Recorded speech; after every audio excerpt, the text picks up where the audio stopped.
Friends कुछ सब्जियां हम हार्वेस्ट करेंगे। ये जैसे ये भिंडी बढ़ गई है, इधर ये बड़ी है और सभी स्वस्थ हैं इधर भी। तो चलिए कुछ भिंडी, एक ये लौकी तोड़ेंगे, इस बोरी में लगी है। एक ये बड़ी सी हो गई है, तोड़ लें। दूसरी हार्वेस्टिंग है लौकी की, रैनी सीजन की हमारी। कुछ ये बरबटी हम तोड़ेंगे, ये देखिए।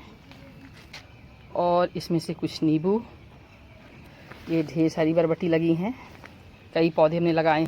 इधर भी बरबटा किए, पानी टिप टिप हो रहा। मोबाइल रखने के बाद मैं तोड़ूंगी। एक हाथ से मोबाइल और एक हाथ से ये बरबटी तोड़ते नहीं बनता।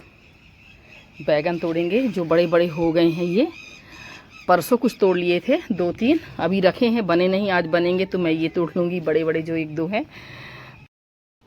तो फ्रेंड्स ये है आज की हार्वेस्टिंग। ये देखिए, ये लौकी बहुत स्वादिष्ट होती है और बाकी थोड़ा थोड़ा है। अभी पहली हार्वेस्टिंग है लॉन्ग्स बीन और की।